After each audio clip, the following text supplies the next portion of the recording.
Let's start with a quick recap. East Shallowford Farm is home to octogenarian Elizabeth Braund and her friend Rosemary. Miss Braund also founded a youth Christian centre in Battersea called Providence House. Throughout the year, she invites the children from Providence House to come and experience firsthand the workings of a traditional Dartmoor farm. Today, our group of youngsters have been joined by three older boys. Sam, John and Sheppy have continued to visit the farm, even though they've long since left school and are now in full-time employment. In the great scheme of things, East Shallowford may only be a small, traditional Dartmoor farm, but that doesn't mean to say there's not a whole list of chores that need doing every day. And just because Sam, John and Sheppy have paid their own way on this occasion doesn't let them off the hook. Before they get to go out and do their own thing, Barney the horse needs attention. He trod on something rather nasty and has damaged his hoof. There's a field full of sheep that need moving. Oh yes. And there's a lorry arriving with 100 bales of straw which need unloading and putting up into the barn. Come on, get a breath of that country air. Breathe the beauty of it everywhere. So the lorry can get through the gate, Sheppy's had to disconnect the hose that carries water to the stables. Okay, here we go. I find it quite fun, just to get away for a while, and like even the air that you breathe in is so fresh, and even the food that you eat is different. Now I'm soaked.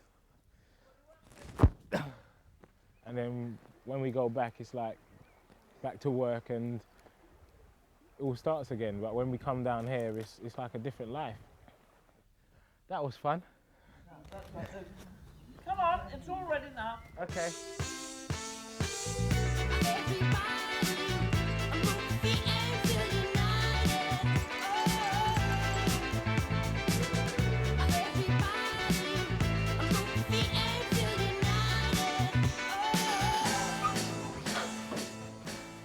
Helen's another regular helper captured by the spell of the farm. She started coming here on trips from London 26 years ago. Being away from home is quite different. You do get to know each other in a sort of deeper way, and Miss Braund's always kept it in small groups so that you do feel part of a family, because a lot of us didn't have mums and dads. There was an opportunity last year to move down here, and I wanted to be near the farm, so I've done the big move. I think the thing with the farm, it never changes. I mean, it changes with the seasons, the work, but the actual sort of foundation of the place doesn't change.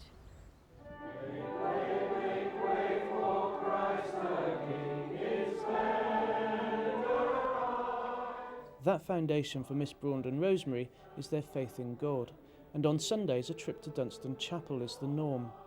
The young visitors join the local congregation and even help serving tea and scones after the service. I think you'll pass it along with the ladies, will you? How do the locals feel about the influx of teenage Londoners? After all, some of Miss Braund's charges can be a bit of a handful. A few have even had minor brushes with the law.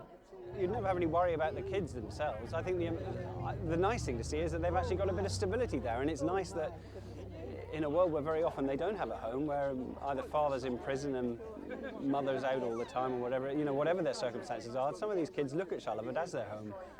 So no, not a worry. It's more a joy actually in that sense. Never heard of any trouble with them at all, and they've always been very polite. They've always been brought to the Sunday service when they're here for a weekend. I think it's a great experience for those who don't usually go to church on Sundays, like me. But I do. What's so good about it?